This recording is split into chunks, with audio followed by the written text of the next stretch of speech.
Bienvenue dans le podcast Fitness Miss. Alors, le podcast qui vous aide à comprendre la musculation, la nutrition et peut aussi vous aider sur le développement personnel. Donc, salut à tous, je suis Théo et je suis passionné par la recherche de l'optimisation du physique et de l'énergie au quotidien. Si c'est pas la première fois que tu arrives ici, laisse-moi une petite évaluation sur iTunes. Alors ça m'aide beaucoup.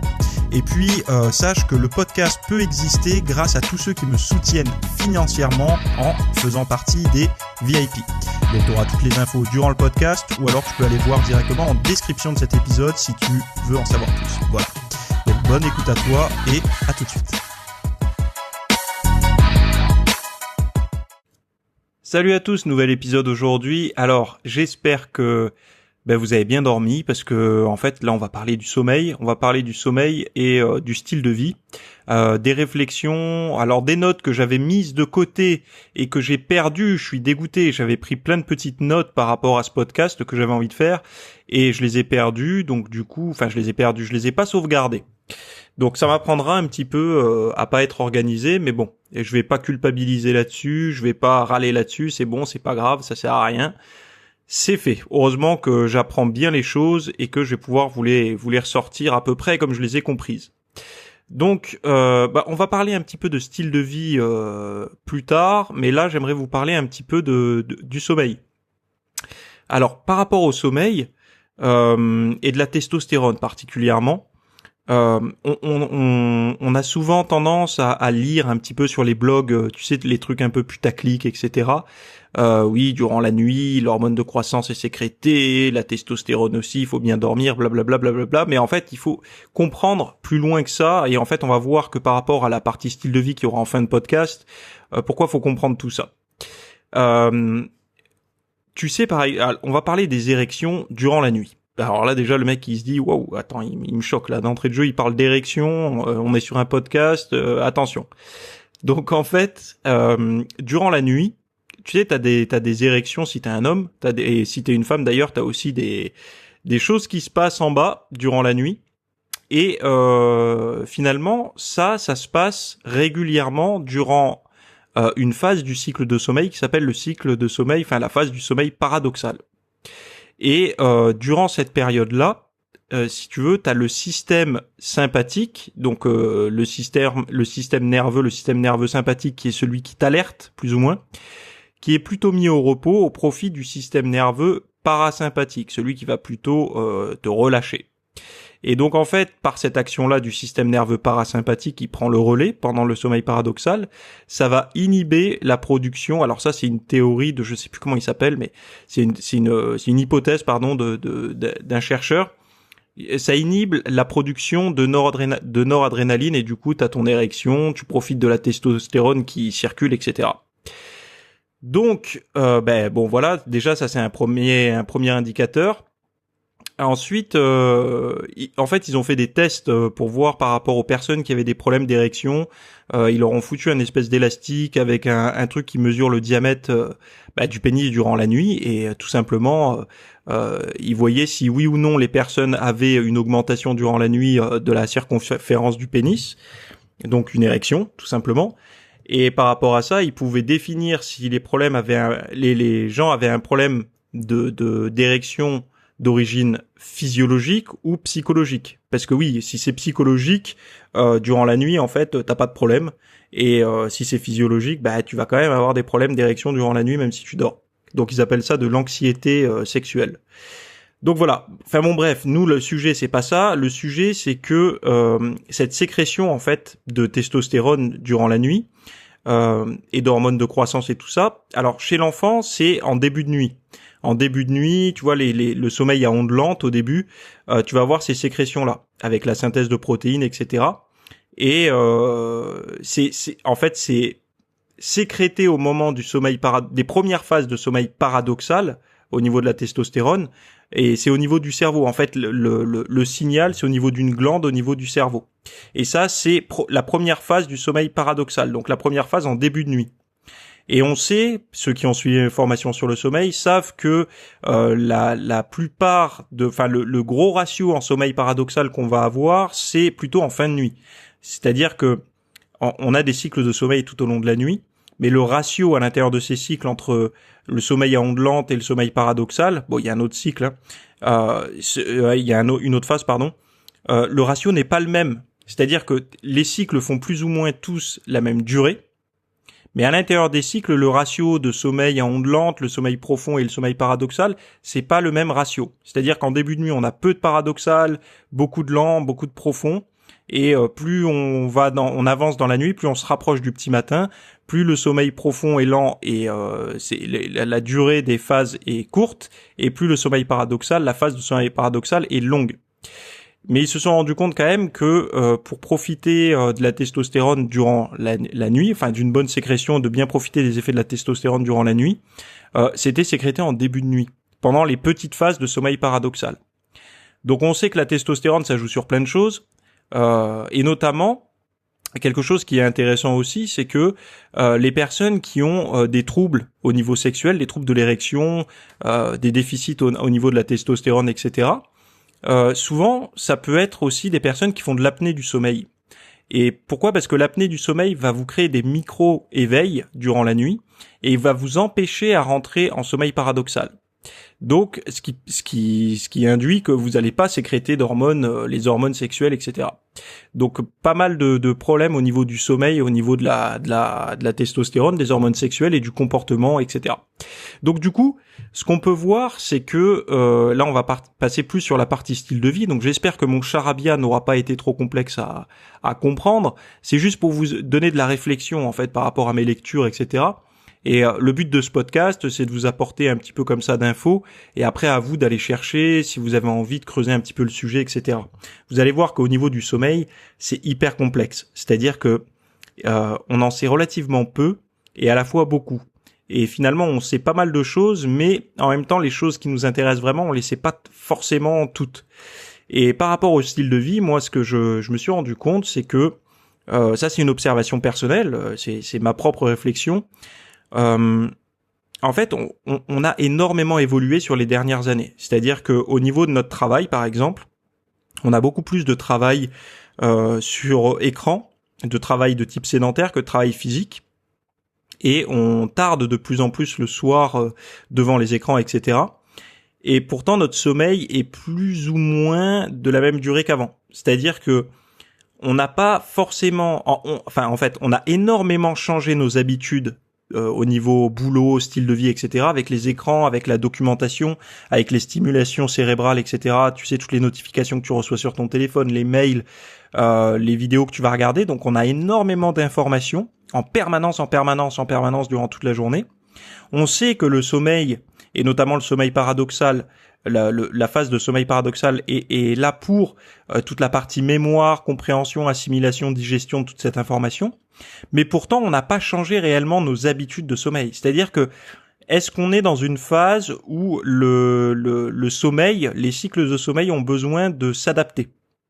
C'est-à-dire, est-ce qu'on est dans une période où, justement, tout le monde dit on n'a jamais autant évolué qu'en ce moment, avec toute cette sphère informatique, Internet et tout, mais est-ce que le sommeil s'est adapté à ça ? C'est-à-dire qu'on a beaucoup plus d'informations, mais est-ce qu'on a plus de temps ? Est-ce c'est automatique, on digère plus vite ? Donc est-ce que ça pourrait être aussi une piste par rapport à toutes les personnes qui se réveillent fatiguées ? Est-ce que par rapport à toutes les informations qu'elles reçoivent durant la journée, elles n'ont pas suffisamment durant la nuit de période de digestion mentale ? Et ça, je pense que c'est une piste pour pas mal de personnes qui se sentent un peu en surmenage. Bon, c'est aussi tous les cas de burn-out et tout, je pense qu'il y a beaucoup là-dedans. Et là, au niveau style de vie, je sais que c'est hyper passionnant de suivre tout ce qui se fait. Je sais pas, le nombre de passions que tu as dans ta vie, tu vas regarder un petit peu peut-être sur la guitare, sur la cuisine, sur la muscu, sur l'informatique, sur plein de choses. Est-ce que dedans, tu peux pas trier les choses qui sont purement du divertissement sans intérêt, en fait du bouche-trou, parce que dans ta journée, t'as des temps morts et t'as envie de te divertir. Moi, je pense que durant la journée, et c'est pas moi qui le dis, c'était le professeur Pierre-Marie Liédo que j'avais eu une conversation avec lui d'ailleurs, donc professeur au CNRS, il donnait même des cours à Harvard d'ailleurs, que j'avais réussi à avoir au téléphone, il est français, et donc du coup, on a besoin durant la journée, d'avoir des périodes de temps mort où on se fait chier, où on regarde les nuages, où on s'ennuie. Tu vois, par exemple, dans une salle d'attente, au lieu de checker son smartphone, de vraiment rester un peu dans le vague. Tu vois, le regard dans le vide, de laisser son cerveau passer en mode digestion. Parce que durant la journée, le cerveau, si on le laisse tranquille, peut passer en mode assimilation, c'est-à-dire digestion, triage des informations. Mais si on le surstimule en permanence en lui donnant du contenu par le canal audio ou visuel ou autre, on lui laisse pas le temps de switcher sur le mode digestion mentale. Alors, certaines personnes ont dû tester l'expérience déjà. T'es sur un projet par exemple, toi qui te motive à fond, tu vas te mettre dedans, tu vas bosser à fond, t'es créatif, etc. Le temps passe très vite. Et au bout d'un moment, tu te rends compte qu'un truc simple que tu as devant les yeux, t'arrives plus à te concentrer dessus. En fait, tu te dis, mais je regarde pas, mais c'est sous mes yeux. Et en fait, là, ton cerveau est passé automatiquement en mode, alors, je sais plus, c'était une histoire de hertz, j'en parlais. T'es plus sur un canal élevé en hertz, tu redescends assez bas. Et du coup, ton cerveau, là, il est en mode, il peut plus être, en fait, dans le flow, dans la créativité, etc. Et là, il a besoin de récup. Il a besoin de regarder les nuages, il a besoin d'une promenade dans les bois, il a besoin de que tu fasses une pause, en fait, que tu ailles te promener, que tu coupes toute stimulation qui t'apporte du contenu, qui t'apporte de la réflexion. Et là, il a besoin de digérer. Donc ça, pour le sportif, parce que là, il y en a plein qui se disent, non mais attends, on est sur un podcast de muscu, le gars, il me parle de tout ça. C'est important de comprendre que au niveau de la testo par exemple que tu sécrètes durant la nuit, c'est quand même important d'avoir un bon taux de testo. Donc ça veut dire, parce que si tu t'entraînes, t'as envie de faire du muscle, t'as pas envie de prendre du gras, t'as pas envie d'avoir une mauvaise humeur, t'as envie de te réveiller en forme, etc., d'avoir confiance. Enfin bon, la testo, on sait que c'est une hormone qui joue sur plein de choses, donc mieux vaut avoir une sécrétion normale pour essayer d'optimiser au mieux ce que ton corps est capable de produire. Donc tu peux pas forcément la booster, mais tu peux au moins tenter de récupérer ton taux normal que ton corps est censé produire. Et ça, c'est important. Et donc, si t'adoptes pas les bons réflexes de te coucher tôt, c'est-à-dire que se coucher tôt, il y a beaucoup de personnes qui se disent « Non mais attends, mais on s'en fout, moi je me couche à 1h du matin, je me lève à 9h, j'ai quand même mes 8 heures de sommeil. » Non, c'est pas ça en fait. Le truc, c'est que durant la nuit, ça je l'ai expliqué plusieurs fois, les heures avant minuit, ça a été démontré qu'elles sont importantes. C'est pas un concept ésotérique, etc. C'est juste que par rapport au moment où le soleil se couche, c'est vrai qu'au moment où l'obscurité arrive, en fait, toi, ton cerveau, il commence à produire de la mélatonine. Mais après, si tu coupes tout, admettons, je prends un exemple. Tu travailles, tu sors du boulot, il fait nuit, tu marches dans la rue, il y a plus de lumière, etc. Tu rentres chez toi. Donc t'as vu l'obscurité, ton cerveau a détecté l'obscurité, donc il va commencer à produire de la mélatonine. Le problème, c'est que tu rentres chez toi, tu te fous devant la télé, tu coupes cette mélatonine avec la lumière bleue, avec la lumière des écrans, cette mélatonine est coupée. Donc du coup, ton sommeil, là déjà, boum, t'étais sur une période de presque repos où t'allais presque t'endormir, etc. Enfin, t'aider à te préparer à aller t'endormir, et là, tu lui renvoies en pleine tronche de la lumière et coupe la mélatonine. Donc ça, en fait, les rythmes normaux, c'est lumière, obscurité. Et le corps détecte ça, détecte ce côté lumière-obscurité. Et nous, avec notre rythme de vie moderne, on bouleverse complètement ça. Il y en a même qui se réveillent durant la nuit, qui vont checker leur smartphone. Mais ça, putain, mais ne le faites pas. Essayez de conserver au maximum, ça peut être très simple à mettre en place. Vous avez envie de lire le soir, pas de problème, c'est très bien, un peu de lecture sur papier, mais vous pouvez adopter plein d'autres systèmes. C'est-à-dire que par exemple, dans votre entourage, dans votre maison, vous pouvez... Alors moi, j'ai acheté des ampoules, par exemple, à variation de luminosité. C'est-à-dire que non seulement je peux changer la couleur, l'intensité de la couleur, donc couleur froide, couleur chaude, et l'intensité en termes de watts. C'est-à-dire que je peux mettre une lumière vive ou une lumière faible. On sait que les lumières chaudes sont mieux pour le soir. Donc ces ampoules, certes, elles m'ont coûté un petit peu cher. Je crois que c'était 19 € pièce. J'en ai acheté 4, donc c'est quand même un budget, je le reconnais, c'est pas donné. Mais bon, c'est un petit peu comme la literie, quoi. À un moment donné, c'est important de bien dormir, surtout pour les personnes qui ont des problèmes de sommeil. Moi, j'ai toujours cherché à optimiser ça parce que je travaille à domicile, je travaille sur écran, je m'entraîne, j'ai besoin d'être performant. J'ai jamais eu réellement de problème de sommeil, moi. J'ai toujours bien dormi. C'est juste que avec de l'anxiété, par le passé, j'avais des difficultés à m'endormir. Mais avec ça, en fait, tu te mets dans de bonnes conditions. C'est-à-dire que si tu mets des lumières chaudes en fin de journée, tu vas pas en fait accumuler de la lumière trop vive, trop blanche, trop froide en fait. Pareil pour les écrans, ça peut être intéressant de se couper un petit peu des écrans, comme je te disais, revenir à la lecture papier, etc. Moi, personnellement, tu vois, j'ai fait 2 essais. Avant, je regardais la télé pour m'endormir, ça marchait pas trop bien, j'étais un peu excité, etc. Je lis maintenant sur Kindle, tu sais, les petits trucs pas Android, comment c'est, Amazon, voilà, les petites tablettes Kindle.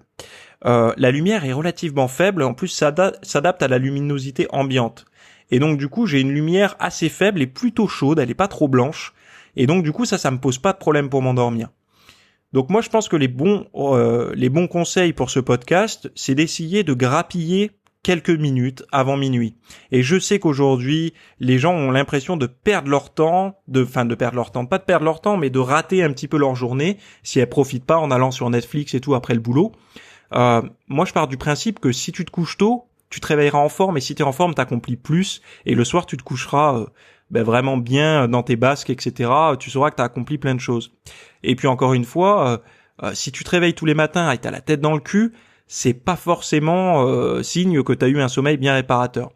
Donc il peut y avoir plein de cas de figure. Si on se couche tôt, on peut se réveiller aussi fatigué, mais c'est normal. En fait, à partir du moment où tu vas bouleverser tes cycles, ton rythme de veille-sommeil, t'auras un petit peu de désagrément. Mais bon, après, encore une fois, tous ces trucs-là, je te l'explique en long, en large et en travers. L'année dernière, j'ai publié énormément de formations sur le sommeil parce que c'est un sujet qui m'a passionné. J'ai vraiment lu énormément d'ouvrages dessus. Et pour tous les VIP, tous les gens qui me soutiennent, ils le savent que les formations sont archi complètes et un peu complexes, mais très complètes sur le sommeil et avec des trucs et astuces, etc. Et donc voilà, je vais en rester là pour ce podcast. Puis moi, de toute façon, sache que je reviens la semaine prochaine. Là, je suis actuellement en vacances, donc ce podcast est enregistré juste avant mon départ parce que oui, je pense à vous, même en vacances. Je vous programme un petit podcast comme ça pour que vous puissiez écouter et garder le fil. Et puis, merci à tous ceux qui m'ont laissé un avis sur iTunes. On a dépassé les 100 avis positifs. Et d'ailleurs, je vais remercier certainement au prochain podcast un par un ceux qui m'ont soutenu en citant le pseudo. Ça me fait vraiment plaisir. Et en tout cas, merci à tous de me faire confiance, de m'écouter et puis d'être fidèles depuis toutes ces années. Je vous dis à très bientôt et n'attendez pas qu'il soit trop tard pour aller vous coucher. Désolé, la petite notification qui me dit que c'est le moment de répondre à mes emails. Voilà. Donc, et vous voyez, mauvais exemple, je reçois une notification sur mon téléphone, ça m'a distrait et ça m'a un petit peu cramé mentalement, sans m'en rendre compte. Voilà. Je vous dis à plus tard. Salut. Merci d'avoir écouté le podcast jusqu'à la fin. Donc je vous rappelle juste que le podcast Fitness Me c'est 100% gratuit, que vous pouvez le retrouver sur toutes les plateformes d'écoute de podcast, Apple Podcast, iTunes, Android Podcast, SoundCloud, etc. N'hésitez pas à mettre un avis sur la plateforme que vous préférez directement pour m'aider un petit peu à remonter dans les résultats. Et si vous voulez soutenir comme les VIP, si vous voulez soutenir cet épisode, vous pouvez retrouver un lien qui vous permettra d'accéder à un formulaire pour me soutenir, donc financièrement, et qui vous donnera accès à tout un tas de vidéos VIP, plein de bonus, etc., des programmes, etc. Donc merci à tous pour votre confiance et on se retrouve la semaine prochaine. Salut.